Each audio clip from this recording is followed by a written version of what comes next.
Les amis, bienvenue dans cette nouvelle vidéo. Aujourd'hui, on fait une interview et on va échanger avec Jules qui est ici présent. Jules qui est freelance, qui va revenir sur son parcours et sur son expérience. Le but de cet échange, ça va être simplement de vous partager un retour d'expérience et de pouvoir aussi potentiellement vous inspirer, vous donner des idées ou en tout cas vous aider à avancer dans vos projets de freelance. Je fais 90 000 à l'année. C'est quand même ultra conséquent comme chiffre d'affaires. Le but, c'est de ne pas tout manger. C'est aussi de pouvoir faire un peu de trésor pour justement réinvestir. Pouvoir gagner peut-être de l'argent en dormant la nuit, c'est aussi ça le but. Parce qu'à terme, je sais pas si je ferai de l'IT pendant 20 ans. Le meilleur timing, c'est hier. C'est un peu last minute en fait. Plus tard tu l'annonces dans le process, plus tu es en position de force en fait.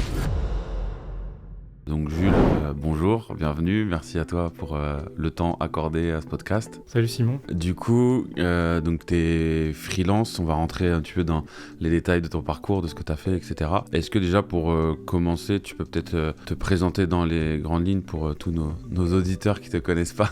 Bien sûr. En fait, moi je suis freelance depuis maintenant 1 an et demi. Et pour refaire un peu le parcours dans l'ordre, moi je suis dans l'IT, donc je suis développeur data, consultant data et software engineer. Et ça fait à peu près 8 ans que je fais ça. J'ai repris mes études à l'âge de 26 ans. J'ai eu un petit parcours scolaire. Oui, t'as un parcours de base qui est atypique.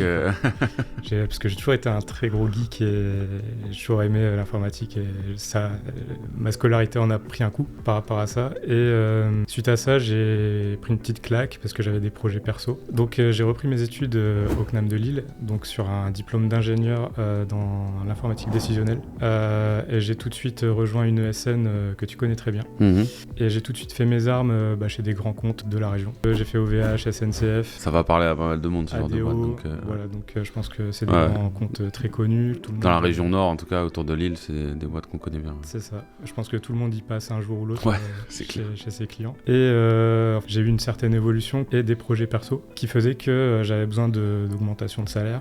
J'avais des ambitions et ce qui se passait, c'est qu'en ESN, on atteint vite, après 4-5 ans, un plafond de salaire qui nous limite fortement et le format salariat ne me convenait plus forcément. Est-ce qu'il y avait d'autres aspects dans le fonctionnement, on va dire, du salariat qui faisaient que ça te correspondait pas au-delà de l'aspect REM qui était plafonné? Est-ce qu'il y avait d'autres aspects aussi? Parce que par exemple, le monde des ESN, c'est un monde quand même où le sentiment d'appartenance à l'entreprise, il est quand même particulier puisqu'au final, tu passes 95% de ton temps chez le client avec des collègues qui sont des clients en fait. Est-ce qu'il y avait aussi d'autres paramètres dans le fonctionnement du salariat en ESN qui t'ont amené à cette réflexion-là vers le freelancing? Alors oui, dans un premier temps, j'ai toujours été intrigué par mes autres collègues freelance que je côtoyais, avec qui je travaillais. Et je les entendais toujours parler de leur statut, de leur gestion, de leurs charges, etc. Et ça paraissait ultra complexe et inaccessible. Donc c'est pour ça que je me suis jamais trop approché de ce monde-là.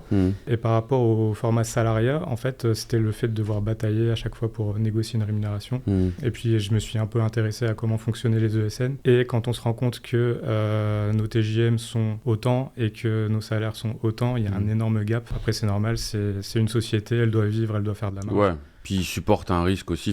Souvent on oublie des boîtes qui gagnent bien, qui font des belles marges, mais c'est vrai qu'il y a un facteur risque qui est supporté par ces entreprises-là, notamment au niveau social, au niveau des intercontrats, etc. Donc forcément, lisser sur 2 ou 3 ans, c'est vrai que, alors on va pas dire que c'est pas des boîtes qui gagnent de l'argent, attention, mais voilà, il y a quand même un facteur risque qui rentre en compte. Et demain, tu vois, si tu prends un prud'homme avec un collaborateur, potentiellement ça va te coûter 1 ou 2 ans de salaire. Donc en fait, la marge de ce collaborateur-là, elle saute. Ton consultant, il fait 6 mois d'intercontrat, potentiellement, pareil, la marge de l'année dernière, elle saute. Donc voilà. Mais dans l'ensemble, des boîtes qui sont bien gérées, elles vont gagner de l'argent. Mais oui, c'est vrai que cette logique-là de se dire, voilà ce que je vaux, voilà ce que j'ai. C'est ça. En fait, je dis pas que les ESN sont mauvaises, bien au contraire. Il faut faire ses armes en ESN. C'est un bon point de départ. Il faut apprendre comment ça fonctionne, comment fonctionne le monde du consulting. Mais oui, effectivement, il y a un gros facteur risque que justement le freelance prend à sa charge. Mais on On a aussi cette sécurité de l'emploi au sein d'une ESN qui n'est pas négligeable, surtout aujourd'hui avec un marché tel qu'il est. Ouais. Mais voilà, pour la partie salariat, quand je me suis rendu compte qu'il y avait une certaine marge qui était faite et que je pouvais, j'avais cette liberté de choisir de passer freelance et de récupérer cette marge pour moi ou mes sociétés, j'ai décidé de sauter le pas. Et sur le plan un peu plus, on va dire entre guillemets perso, est-ce que tu as un environnement, je veux dire familial ou en tout cas dans ton entourage? Tu parlais de collègues par exemple que tu as croisés chez les clients qui eux étaient freelance et qui pouvaient, on va dire, t'inspirer et te motiver un petit peu à aller vers ça. Mais est-ce que tu avais des sources d'inspiration, des modèles, on va dire entrepreneuriaux autour de toi qui te laissaient te dire moi c'est ça que je voudrais faire, qui au fond de toi peut-être t'as drivé à avancer? Des fois on a, je sais pas, un oncle ou quelqu'un dans la famille qui fait des trucs et tu te dis putain, mais quand même lui ce qu'il fait c'est cool, moi j'aimerais bien faire des trucs comme ça. Alors à la fois dans mon entourage pro et perso, oui. Okay. Il y a très peu de personnes justement, je les compte sur les doigts d'une main. Mais par rapport aux freelances avec qui j'ai pu travailler par le passé, ils étaient toujours très sur la rétention d'informations, j'ai l'impression. Ok.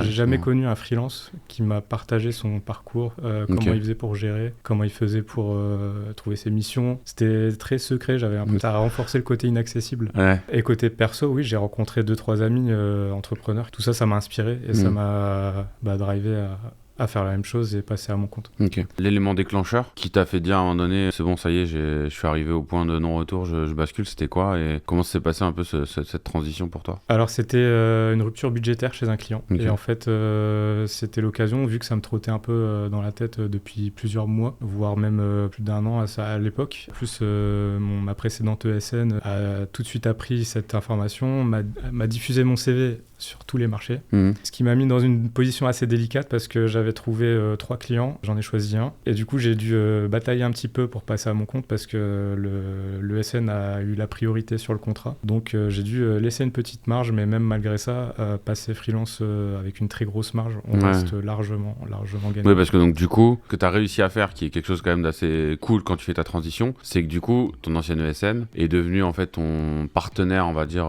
de freelance. Ton porteur d'affaires. Ton porteur d'affaires, voilà, c'est ça, qui t'a du coup staffé chez un client final. C'est ça. Et eux prenaient cette commission qui était un peu plus conséquente, on va dire, que ce qu'on peut faire sur le marché du freelancing. Mais donc du coup, eux t'ont porté chez le client parce qu'ils t'avaient trouvé la mission à l'époque où tu étais salarié et t'as réussi à négocier avec eux de garder cette mission, donc de continuer à travailler avec eux, mais par contre de changer de statut.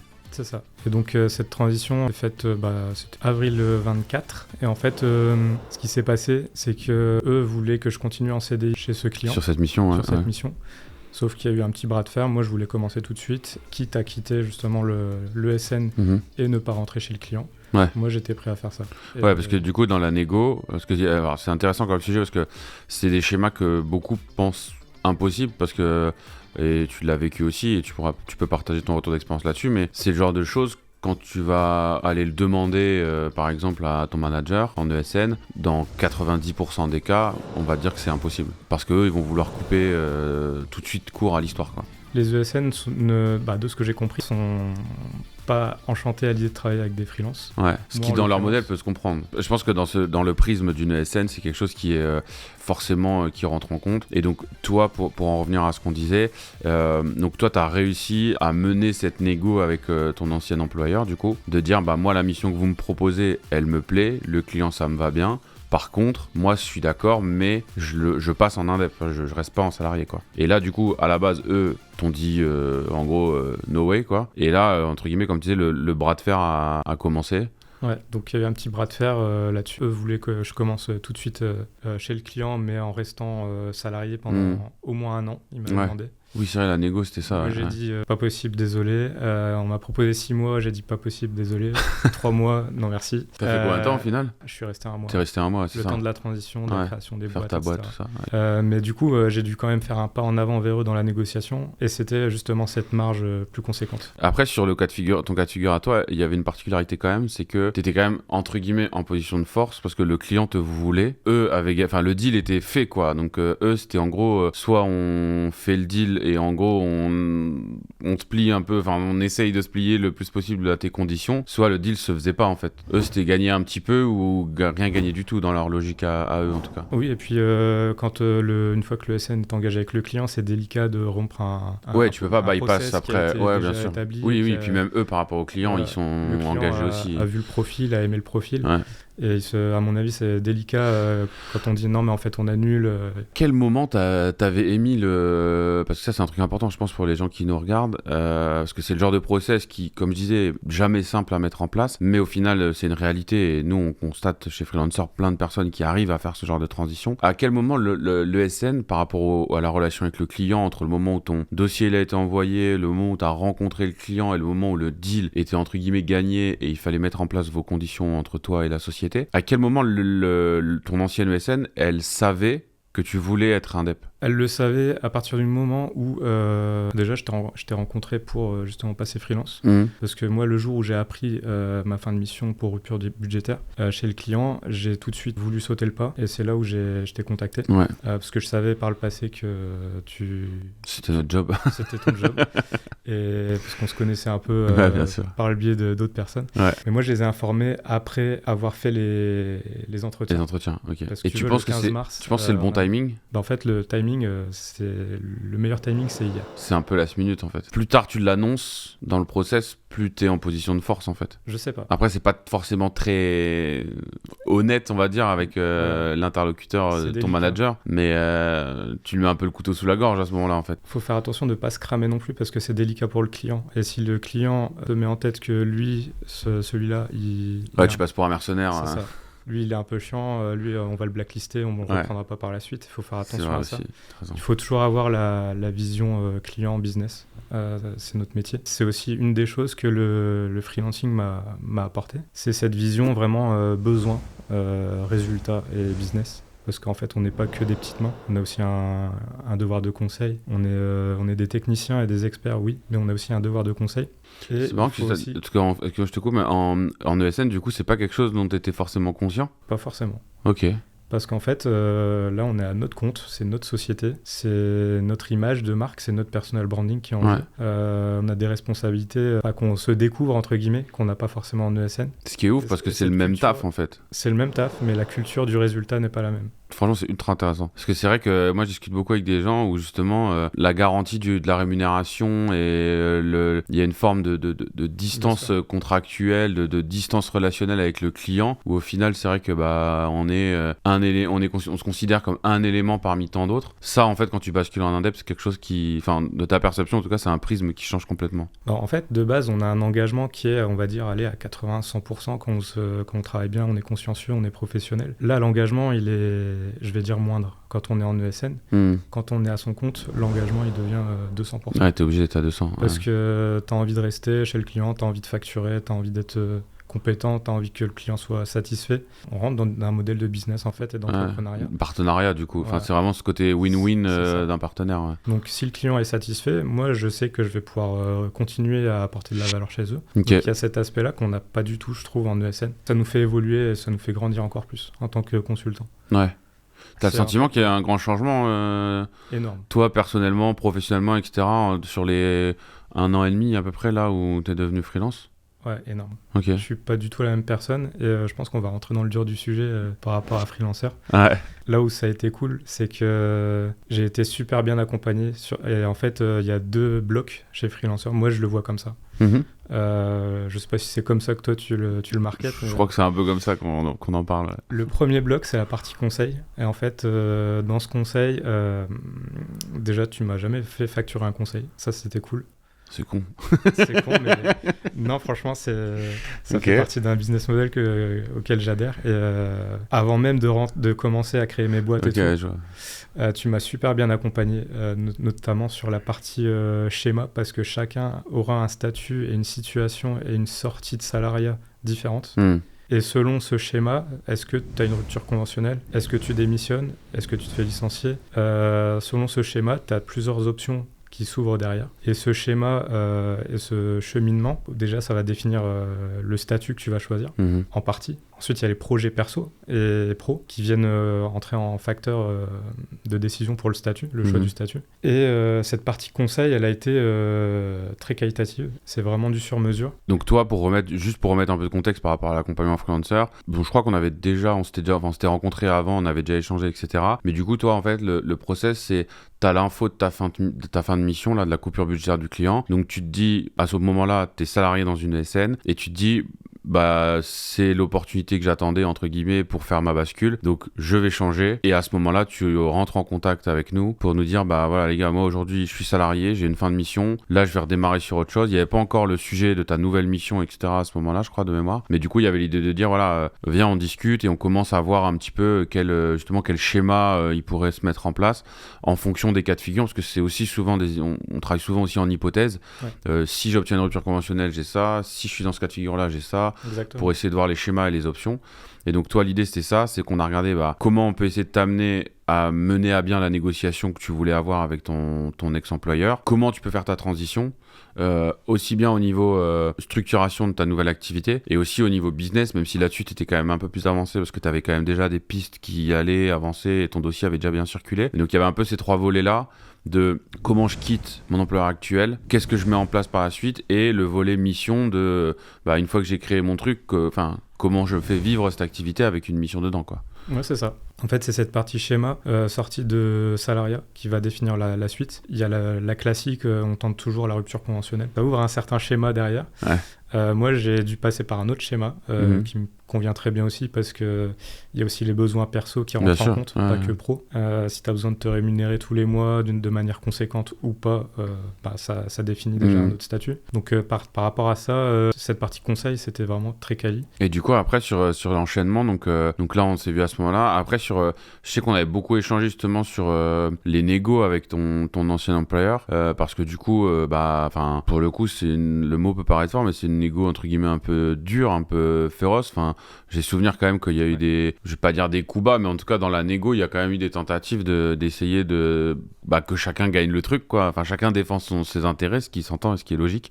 Mais là-dessus, du coup, qu'est-ce que tu peux partager peut-être sur un peu comment toi t'as vécu le truc, ce qui a pu se passer entre guillemets, comment ces choses-là se sont passées, et aussi bien par rapport à eux, comment nous on a pu aussi t'aiguiller un petit peu sur cette période-là qui a été assez complexe. J'ai souvenir qu'on échangeait quand même assez régulièrement à ce moment-là, quasiment tous les jours ou tous les 2 jours, parce que c'était un ping-pong de je dis ça, tu dis ça c'est vrai, ça c'est faux. Enfin, est-ce que tu peux revenir un petit peu sur cette période-là, cette négociation-là, pour en tirer peut-être aussi des retours d'expérience pour les personnes qui nous regardent?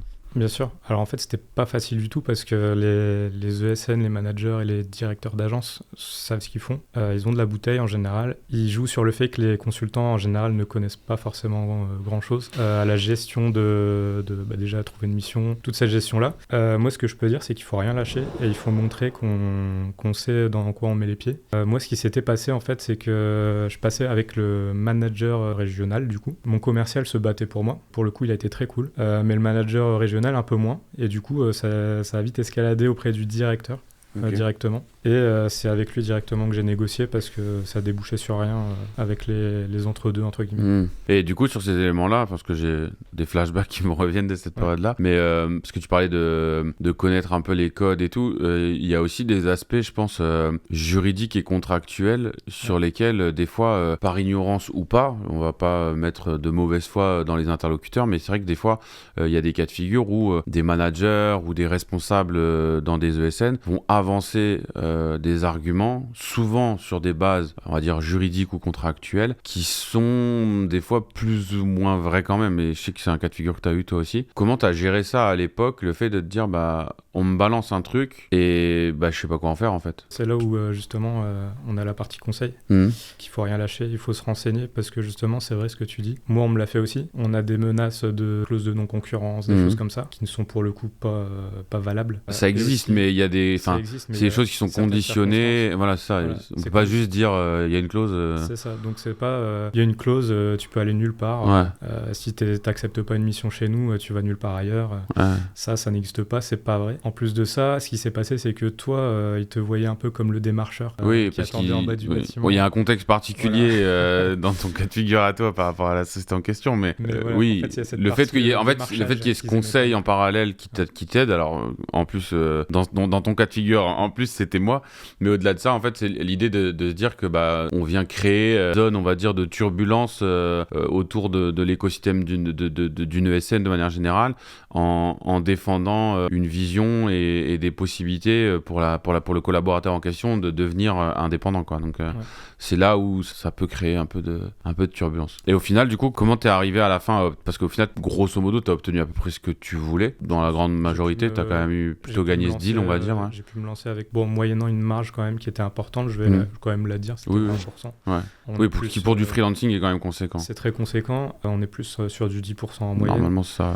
Mais voilà, j'ai pu quand même me lancer pendant plus d'1 an chez un client que j'ai quitté, parce que j'ai trouvé une mission qui m'intéressait un peu plus ailleurs. Et là, j'ai fait un petit step-up, non pas de TJM, mais du coup, la marge est tellement moindre par rapport à ce que j'avais que je m'y retrouve un peu plus. Toi, t'en gagnes plus. Ouais. Et du coup, juste par rapport à ça, c'est intéressant parce que des fois, il y a des personnes aussi... j'ai déjà discuté avec des freelances, tu vois, qui, notamment quand ils se lancent, je sais pas si c'est par principe ou, tu vois, par valeur, on va dire, mais vont refuser potentiellement de se lancer parce que, justement, ils sont dans un cas de figure où l'intermédiaire, il prend trop, tu vois. Comment, toi, t'as vécu le truc? C'est quoi le raisonnement que t'as eu de te dire, voilà, mon intermédiaire, il prend 20 points... ça fait chier, mais en même temps, je me lance. Enfin, comment t'as vu le truc? Le verre à moitié plein, verre à moitié vide, tu vois. Est-ce que tu te dis, non, c'est trop, j'y vais pas et je vais trouver autre chose? Ou tu dis, ouais, mais au final, c'est peut-être l'opportunité pour le faire.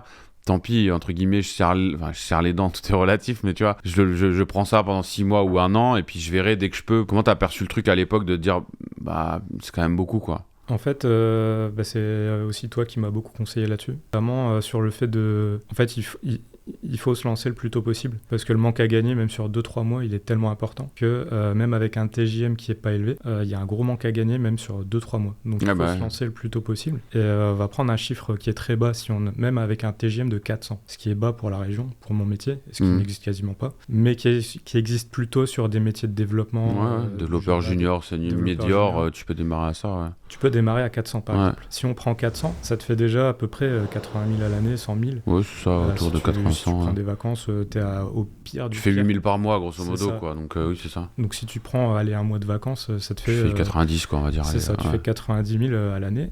C'est quand même ultra conséquent comme chiffre d'affaires. Le but, c'est de ne pas tout manger. C'est aussi de pouvoir faire un peu de trésor pour justement réinvestir. Et là, on va passer dans la deuxième partie de ma vision freelancer. Deuxième bloc, Le deuxième bloc, c'est la partie gestion, déjà création de société, gestion des charges, le réinvestissement derrière du surplus de trésor, de bénéfices. Donc voilà pour cette partie-là. Mais oui, il faut se lancer le plus tôt possible parce qu'il y a trop un manque à gagner. Non, mais c'est vrai. En fait, c'est que des fois qu'on n'a pas à l'esprit, mais en fait c'est ce que j'appelle le coût de l'opportunité. En fait, c'est ce que coûte l'inaction, en fait. Et alors c'est de l'argent que tu vas pas perdre parce que tu l'as pas, donc tu peux pas le perdre, mais par contre c'est de l'argent que tu vas pas gagner. Voilà, c'est exactement ça. Et ça, c'est un truc des fois que beaucoup n'ont pas à l'esprit. Moi, je le vois, et on a même des freelances. On en a un, je pense, c'est le champion.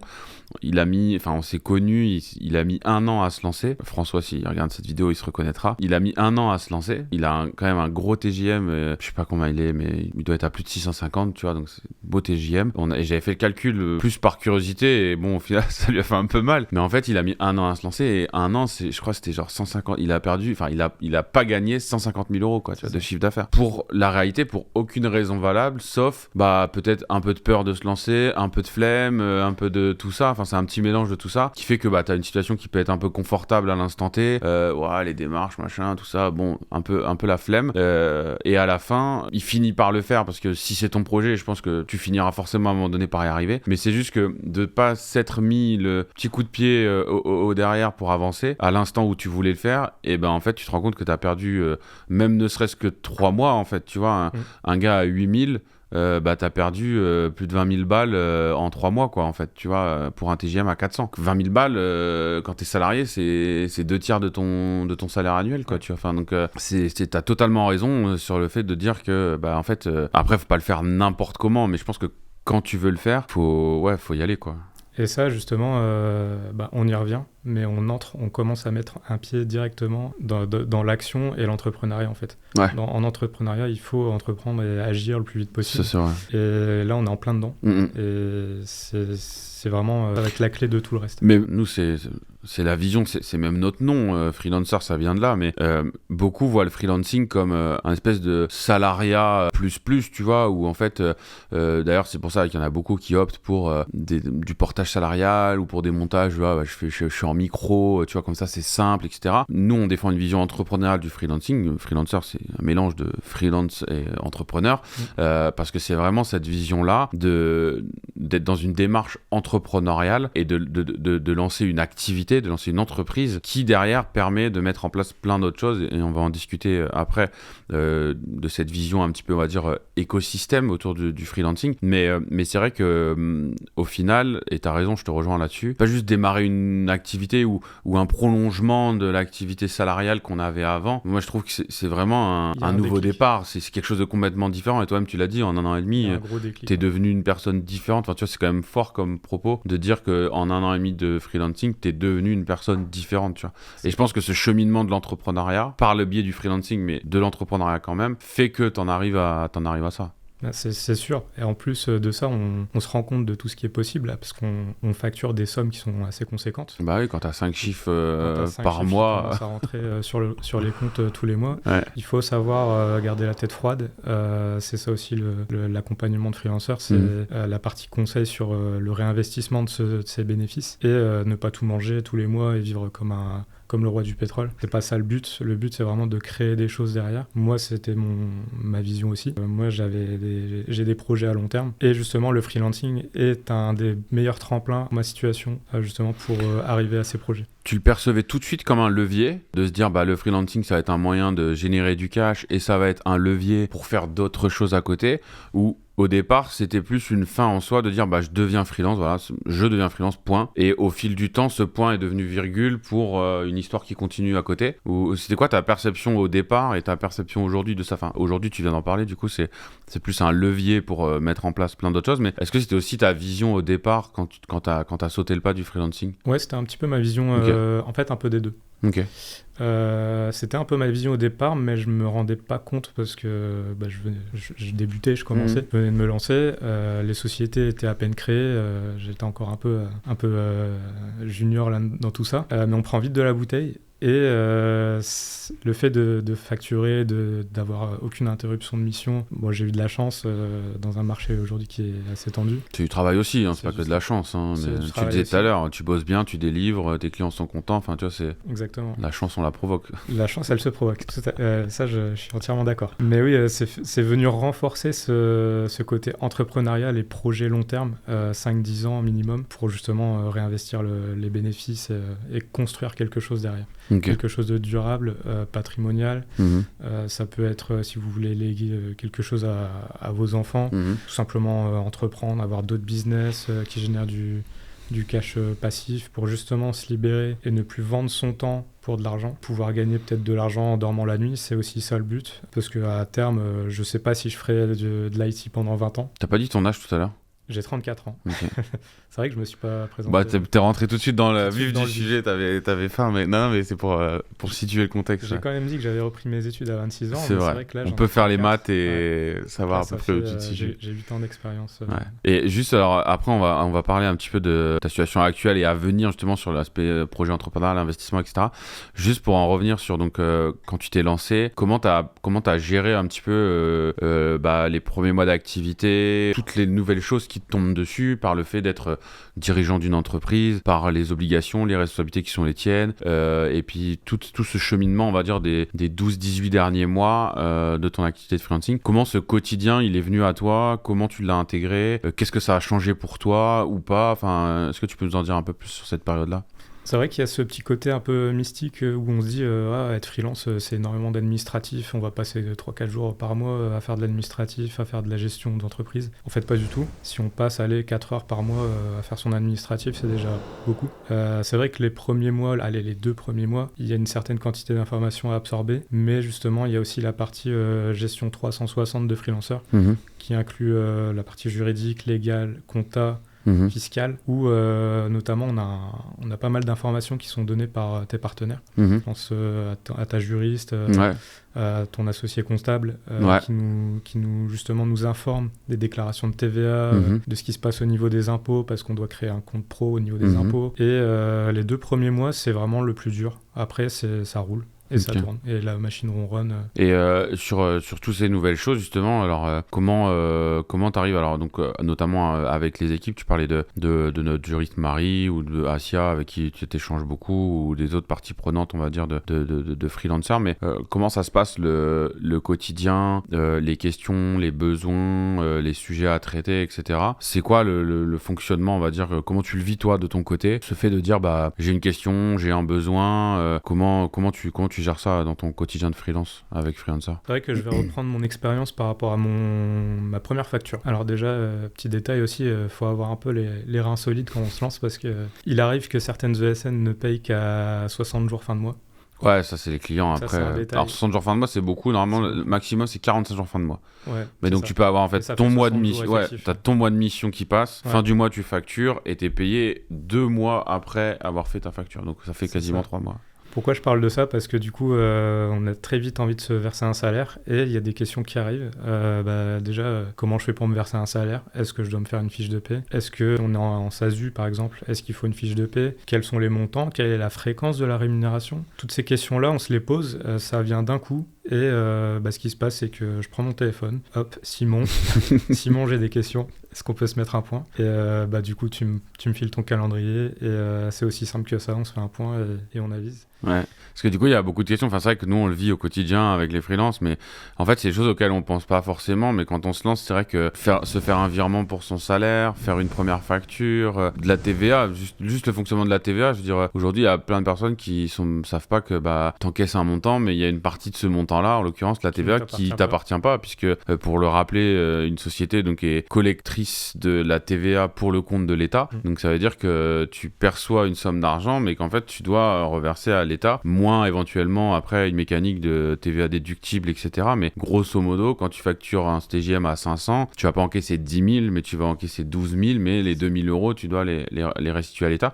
Et toutes ces logiques-là, au final, c'est vrai que c'est des choses dont on n'est pas forcément conscient quand on se lance, et c'est vrai que ça nécessite ça amène beaucoup de questions, et c'est vrai que des fois, et moi je le dis toujours aussi, toutes les équipes on a cette vision là, mais il n'y a pas de questions bêtes en fait. C'est vrai que des fois on nous dit je mets quoi comme libellé sur ma facture, je sais pas ce que je dois mettre comme libellé, parce que quand t'es salarié tu fais pas de facture en fait. Après ce qui est cool c'est que côté freelanceur vous fournissez des outils qui sont quand même très sympa à utiliser. À l'époque, c'était Conto. Je pense que ça va changer. Non, c'est toujours Conto. C'est toujours Conto. Ce qui va changer, c'est la partie purement comptable. Ok. Bon, moi, ce que j'ai apprécié avec Conto, c'est qu'on peut faire plusieurs comptes. On peut dédier, on peut séparer ses comptes, on peut en dédier un pour les charges, justement. Ouais. Ça simplifie grandement le process. On reçoit notre facture à 12 000. Les 2 000 de TVA, je les laisse dessus. J'y touche pas, je sais que ça va partir. Et au moins, je suis solvable. Et il n'y a pas de souci là-dessus. Ouais, ça t'enlève un poids aussi. Enfin, c'est vrai que ça, c'est logique qu'on met en place, que ce soit sur les provisions de cotisation sociale, sur la TVA, ou même sur un fonds de sécurité qu'on peut mettre en place pour des périodes prévenir éventuellement des périodes d'intercontrat. Mais c'est vrai que cette logique de gestion, entre guillemets, j'aime bien dire bon sens long terme, de pas se dire c'est pas grave, la TVA ou mes cotisations sociales, je les paierai le jour où on me les appelle. On a malheureusement des fois des freelances qui sont moins rigoureux dans leur gestion, et c'est vrai que quand t'as l'URSSAF qui vient de voir avec un rattrapage à 10, 12, 15 000, parce que ça peut aller assez vite quand même les montants, tu dis du coup j'ai un mois de CA en fait, c'est un mois de chiffre d'affaires qui va partir là-dedans, comment je vais gérer, donc ça devient vite des situations assez complexes. C'est vrai que c'est avoir des bonnes règles de gestion, nous c'est ce qu'on essaye toujours de transmettre et de faire appliquer aux freelances. Après encore une fois, chacun est libre, même si nous on est là pour conseiller, c'est pas nous qui avons la main et ça reste la boîte du freelance. Mais c'est vrai que le fait de se dire je mets en place des bonnes règles de gestion et des choses assez simples en fait au final, en plus avec Conto maintenant tu peux même automatiser ces choses-là. Quand tu as un virement qui tombe de client X, tu peux programmer des virements automatiques qui envoient directement les montants dans les comptes que tu veux. Donc c'est vrai que ces règles-là, elles sont ultra importantes à mettre en place. Ouais. Et elles nous sont directement transmises. Enfin, moi, je me rappelle que tu m'avais tout de suite expliqué Après, on cadrait assez bien nos points, mais c'est vrai comme je le disais, on a très vite des questions. Si je me verse ça en salaire, comment je fais pour l'URSSAF ? Est-ce que je le déclare tous les mois ? Est-ce que je fais une cotisation trimestrielle, des choses comme ça ? C'est simple, tu te fais un virement de tel salaire, tu te fais autant de pourcents selon ton statut dans ton compte de charge. Tu provisionnes et tu n'y penses plus. Et comme ça, tu dors bien la nuit. Et tu dors bien la nuit.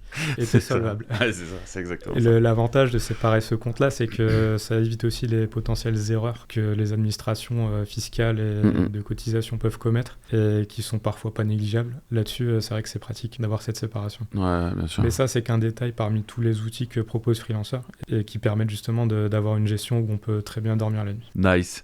Et du coup, il y a d'autres choses sur lesquelles on dort des fois moins bien la nuit, c'est l'excitation des projets, des investissements, de tout ce que t'offres comme possibilité, parce que c'est ça qui est vraiment, je trouve, excitant dans l'entrepreneuriat, c'est qu'il n'y a pas de limite en fait. Tu vois, quand t'es salarié, ou c'est vrai que des fois t'as des choses qui sont un peu plus limitantes, encore que c'est aussi une question d'état d'esprit, je pense. Mais c'est vrai que tu disais, il y a 5 chiffres qui tombent tous les mois sur le compte, donc si tu gardes les pieds sur terre, que tu mets les choses bien en place avec cette vision, on va dire bon sens, long terme, t'as plein de possibilités qui s'ouvrent à toi. Comment tu vois ça aujourd'hui ? Qu'est-ce que ça t'a amené comme réflexion, comme champ des possibles dans ta perception des choses ? Est-ce que tu peux nous partager un petit peu ta vision, on va dire, là-dessus ? Déjà, après une année et demie de freelance, il est déjà possible de faire énormément de bénéfices et de surplus de trésor. Si on est discipliné, qu'on se garde un même niveau de vie que quand on est sans être frugaliste à manger que des pâtes et du riz le soir. Peut-être pas non plus. Tu peux vivre confortablement sans vivre la Dolce Vita et tout cramer, quoi. C'est ça. Si tu gardes cette discipline, et tu verras forcément tes bénéfices monter. Sauf que là, tu vas te dire, qu'est-ce que j'en fais ? Là, aujourd'hui, j'ai une société qui fait de l'IT. C'est quoi la suite ? Qu'est-ce que j'en fais ? Comment je les réinvestis ? Donc, cette partie de réinvestissement, ça fait encore partie du conseil freelancer. Qu'est-ce qu'on en fait ? Est-ce qu'on crée une autre boîte à côté ? Est-ce qu'on crée un groupe ? Est-ce qu'on crée, à partir de là, tout s'enchaîne ?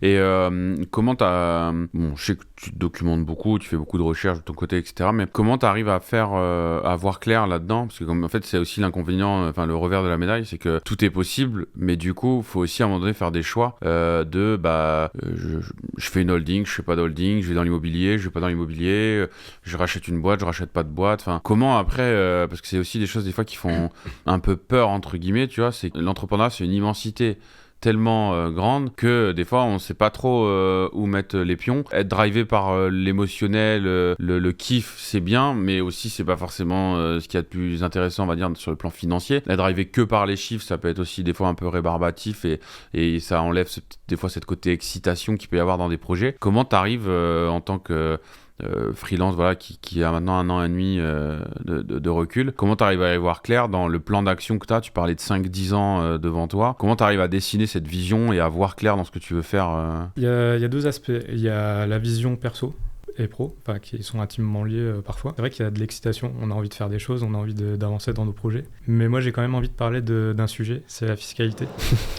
C'est dans l'air du temps. Parce qu'elle va très vite nous canaliser et nous orienter vers des montages plus ou moins optimisés et qui permettent de faire certaines choses ou pas. Donc selon le montage qu'on aura, oui, il sera possible de faire plus ou moins de choses. Notamment, comme tu l'as dit, on peut faire une holding et derrière avoir d'autres sociétés. Ça, c'est un montage qui est assez fréquent et qui marche très bien. On peut profiter du régime Murphy qui existe toujours. Touche du bois, mais... Il devrait pas sauter normalement. On ne sait jamais ce qui peut se passer. Ouais, il peut se passer beaucoup de choses. Mais... C'est très mouvementé en ce moment à ce niveau-là. Mais voilà, déjà, la fiscalité va très vite nous canaliser et nous orienter vers un certain montage. Donc toi, dans ta perception aujourd'hui, c'est vachement intéressant cet aspect lié à la fiscalité. Tu vas regarder potentiellement des opportunités et tu vas tout de suite te demander comment ça va s'intégrer dans le schéma fiscal, on va dire, de ton organisation et de tes activités. Admettons que j'ai envie de faire de l'IMO. Si je me fixe un objectif à 2 ans, je veux acheter 3 appartements. Pour faire ça, il me faut 3 apports. Comment je fais pour avoir le plus vite possible ces 3 apports ?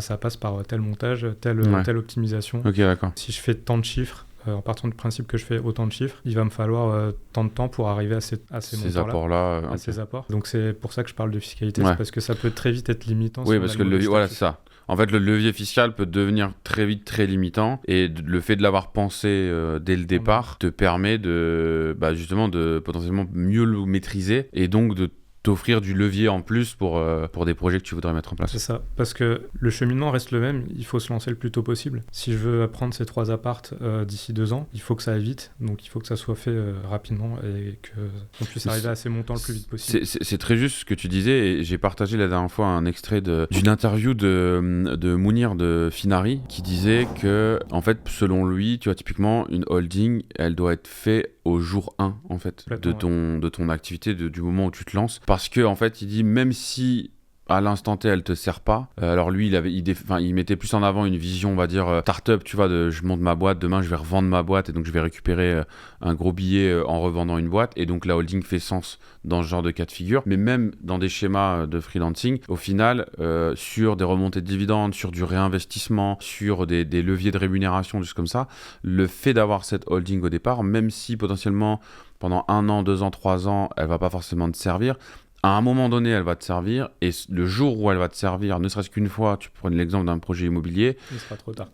Alors, il sera trop tard, mais c'est surtout que si elle a été faite, le jour où elle va te servir, l'économie qu'elle va te permettre de réaliser est tellement importante que les 2-3 ans qui viennent de s'écouler, où tu as payé potentiellement les frais liés à cette structure, entre guillemets, pour rien, ils sont amortis puissance 10, quoi, tu vois. Et c'est vrai que c'est quelque chose des fois où on dit non, je verrai ça plus tard, je vais déjà me lancer dans mon activité, etc., tu vois. Et c'est là où c'est intéressant d'avoir un retour d'expérience comme toi qui l'a fait, de fait de se dire, en fait, raisonner avec de la vision, avoir du recul, être conseillé justement pour faire les choses comme dans le bon ordre et dans le bon sens. Ça permet aussi à terme de gagner du temps et potentiellement aussi de gagner de l'argent, quoi. Même beaucoup d'argent, parce que faut pas oublier que la holding, pourquoi il faut la créer très tôt. Et ça, je ne l'ai pas deviné, c'est toi aussi qui me l'as conseillé. C'est parce que si tu commences à accumuler les bilans comptables, ta société, elle se fait valoriser.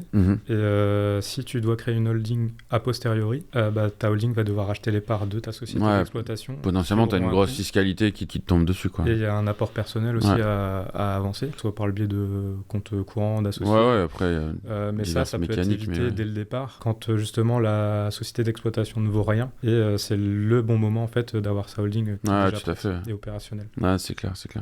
Et du coup, tu sais quoi, pareil, dans ce que tu es en capacité de nous partager, mais donc là, aujourd'hui, toi, tu as ton activité de freelance, tu as structuré un peu tes activités. C'est quoi un peu ta vision et tes projets, ou en tout cas tes souhaits, au-delà de projets particuliers, mais vers quel levier, toi, tu voudrais aller, et comment tu vois les choses un petit peu de ton avenir de freelance par rapport à tout ça? Alors, moi, j'ai 2 leviers principaux qui m'intéressent. C'est bourse et IMO, ça reste très classique.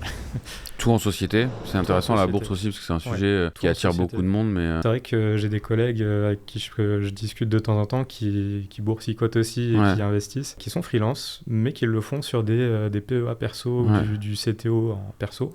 Et à chaque fois je leur dis, mais pourquoi? Parce que du coup, tu te fais taxer, tu te sors de l'argent, c'est de l'URSSAF, c'est des impôts sur le revenu, tu pourrais déjà les réinvestir via ta holding, par exemple. Avec plus de levier, du coup, puisque moins de frais, moins de charges. Alors là, on me dit, mais tu te fais quand même doublement taxer, t'as la flat tax, t'as l'impôt sur les sociétés, t'as plein de choses, mais le but, c'est pas de tous verser en perso, c'est que tout reste dans le groupe et que ça soit réinvesti. C'est ça.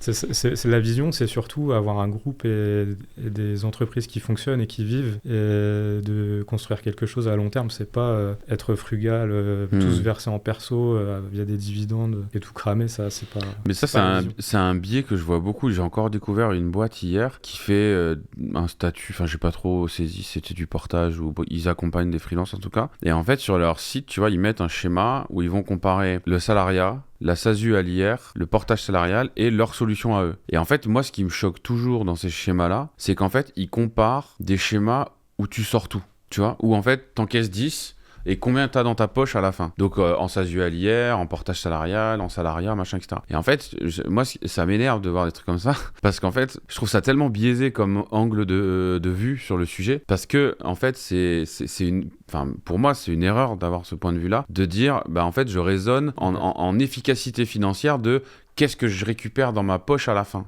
partant du principe que je sors tout. Mais l'intérêt d'être en société, c'est ce que t'expliquais par exemple avec le compte titre, l'intérêt d'être en société, c'est justement d'être dans un format où tu vas encapsuler ce que tu génères dans une entité juridique qui est une entreprise, et tu vas pouvoir être en maîtrise de ce que tu veux soumettre à des cotisations sociales, à de l'impôt, etc., et ce que tu ne veux pas soumettre.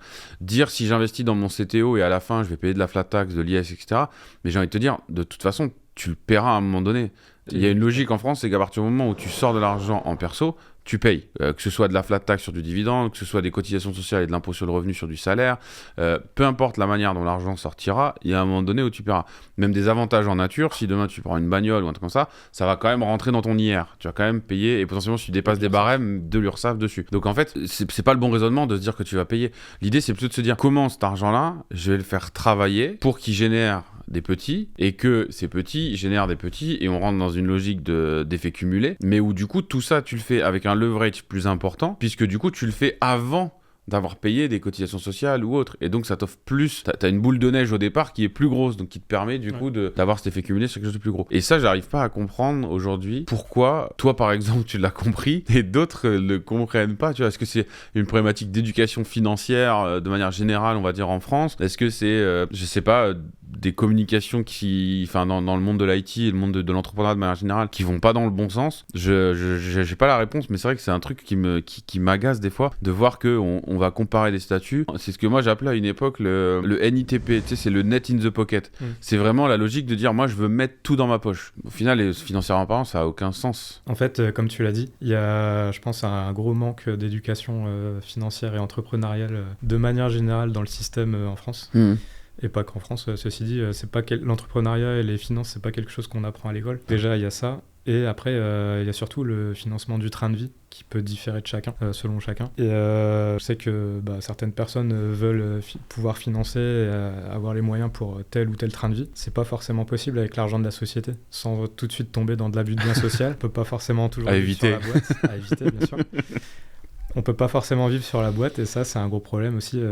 C'est un problème, je ne sais pas, mais c'est comme ça que c'est fait aujourd'hui. Si tu veux financer tel ou tel train de vie, tu veux t'acheter une super voiture, si tu veux t'acheter, je sais pas, tout ce qui peut te faire kiffer, c'est pas forcément possible sur la boîte. Ouais, c'est important d'avoir cette vision-là, de dissocier. Il y a la vie, il y a le lifestyle, il y a le perso, et il y a la boîte, quoi. C'est vraiment deux choses. Ouais, je peux le comprendre parce que je sais qu'il y en a, ils ne pensent que perso, lifestyle. L'investissement, ça les intéresse pas. Et c'est cette vision de bon sens long terme un peu dont je parlais, de se dire qu'au final le freelancing c'est un levier pour autre chose, pour plus en fait, c'est pas une fin en soi. Après il faut kiffer, il faut profiter de la vie et se faire plaisir, parce qu'on peut pas être des moines et être ultra discipliné tout le temps, jamais voir son argent, parce qu'au final il reste que dans nos sociétés. Il faut se faire plaisir, mais il y a un juste milieu à trouver, il y a un équilibre et ça vient avec le temps et avec l'évolution de nos projets. Non, c'est clair. Puis c'est aussi l'idée de se dire que c'est le problème aujourd'hui de la gratification immédiate en fait, c'est qu'aujourd'hui on veut récolter tout de suite, c'est l'instantanéité entre guillemets du monde dans lequel on vit, mais c'est l'idée de se dire je gagne de l'argent, je veux récupérer les fruits de mon travail tout de suite, tu vois, et l'idée de se dire est-ce que je peux pas plutôt avoir cette gratification différée dans le temps et de me dire ok, je charbonne aujourd'hui mais je baisse la tête un petit peu, je continue pendant 3-4 ans ou même 2 ans, enfin bref, et je me dirais, mon moi dans 5 ans me dira merci, parce que du coup j'aurai d'autres sources de revenus, comme tu disais tout à l'heure, je génère de l'argent quand je dors, ou ma mission se termine et je suis pas en stress parce que j'ai d'autres actifs à côté, j'ai d'autres choses à côté qui font que je sais que j'ai un groupe d'entreprises où il y a d'autres sources de revenus dedans, enfin, et c'est vrai que cette vision là, bon sens long terme, nous on essaye de la diffuser aussi avec Freelancer par exemple le biais de podcasts comme celui-là ou de contenu de manière générale. Mais c'est vrai que je sais pas, je pense que t'as raison, c'est assez sociétal au niveau de l'éducation, etc. sur ces sujets-là. Mais c'est vrai que je pense qu'il faut que ça évolue. Faut que ça évolue pour l'intérêt surtout des personnes qui se lancent dans ce genre de projet. Et je tiens aussi à revenir sur un sujet par rapport à la création des boîtes. Que j'ai trouvé très cool de la part de Freelancer. C'est quand on crée nos boîtes, il y a Tâche Juriste qui nous appelle et qui nous informe de tout ce qui se passe, qui nous fait lire tous les documents, tous les statuts, tout ce qui va être envoyé au greffe. Et il y a aussi des questions de gestion patrimoniale, et notamment est-ce qu'on est marié ? Est-ce qu'on est pacsé? Ouais, bien sûr, c'est important. Ça, c'est important parce que si demain on crée une société alors qu'on est en statut de communauté des biens en mariage par exemple, il faut savoir que le risque est que si on met des sociétés dans le rouge, bah, ça impacte aussi le couple. Ah oui, bah oui, tu partages tout, donc forcément, ouais, tu partages le bien comme le moins bien. Exactement. Donc tout ça, c'est des choses qui sont très importantes à prendre en compte et qui nous sont fournies justement par Freelancer, enfin qui sont revues au crible. Ça, c'était vraiment important et cool d'avoir tous ces aspects-là. Ce conseil aussi sur ces sujets-là. Ce conseil, exactement. Top. Non, bah écoute, nickel. Est-ce que, pour terminer, est-ce que t'aurais quelque chose à dire à des personnes qui sont dans cette phase que t'as connue il y a 1 an et demi, tu vois, de je veux me lancer ou je veux structurer, enfin, tu vois, ces phases un peu de doute, d'hésitation, etc. Toi qui l'as fait aujourd'hui avec le recul, qu'est-ce que tu dirais au Jules d'il y a 1 an et demi ou à une personne aujourd'hui qui nous regarde et qui se dirait, bah tiens, c'est peut-être le moment aussi pour moi d'y aller, quoi? Bah déjà, le truc, c'est il faut se lancer. Je le redis, mais il faut se lancer le plus vite possible. Et ça, ce credo va me suivre toute ma vie, je pense. Et c'est là où je disais que j'avais beaucoup changé à mon lancement en freelance. Bah, c'est cette mentalité d'action, en fait. Action, résultat, et ça, on n'y échappe pas et il faut se lancer le plus vite possible. Encore une fois, il y a du manque à gagner qui est assez conséquent. Et voilà, je sais pas si ça répond à ta question. Si, bah c'est très bien. Du coup, lancez-vous les amis, devenez freelance. Non, mais en tout cas, merci beaucoup Jules pour cet échange. J'espère que ça inspirera beaucoup à se lancer ou en tout cas à réfléchir à la bonne manière de mener à bien leur projet. Donc merci à toi pour ce partage-là et pour tout ça. Merci à vous qui avez regardé du coup cette vidéo jusqu'à la fin. Puis n'hésitez pas à mettre vos questions en commentaire, à donner un peu de force à la chaîne en vous abonnant ou en mettant un petit pouce bleu sur cette vidéo. Puis moi je vous dis à très bientôt sur la chaîne pour d'autres vidéos. Ciao, bye bye.